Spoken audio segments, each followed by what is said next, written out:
This game differs from the others we've talked about so far because it was played for religious reasons rather than recreational, and members of the losing team could even be sacrificed.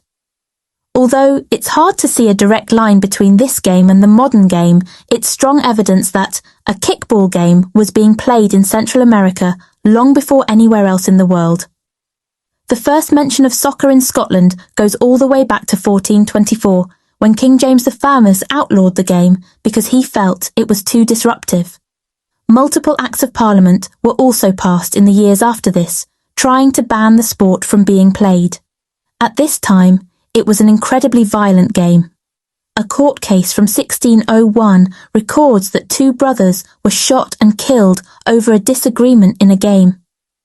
Scotland's claim over the invention or origins of soccer is based on these facts and the fact that the oldest existing football in the world was discovered in the Royal Palace at Stirling Castle and dates from around 1540.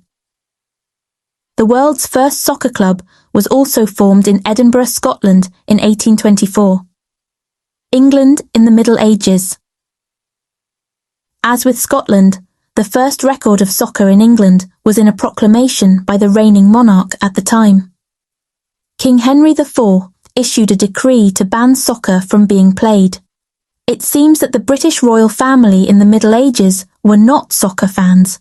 Soccer clearly continued to be played despite these rulings, and there are many references to football being both enjoyed and despised by people at the time. However, it was in England in the 19th century when the modern game of soccer really began to take shape. At the beginning of the 1800s, most schools and universities in England played soccer. The problem was that there was no universally accepted set of rules that all games had to follow, and each school or university had its own set of rules. This meant that one rule that was strictly adhered to in one part of the country was not even considered in another part. This frequently became a problem when 2 teams from different places tried to play against each other. It led to a lot of disagreements and confusion. In the 1840s, the first attempt at creating a universally accepted set of rules was undertaken. The Cambridge Rules, 1848. In 1848, teachers from a variety of different schools across the south of England gathered at Trinity College, Cambridge University, with the intention of creating a common rule book for soccer. After what was described as slow progress, they eventually agreed on some rules and created the document that became known as the Cambridge Rules.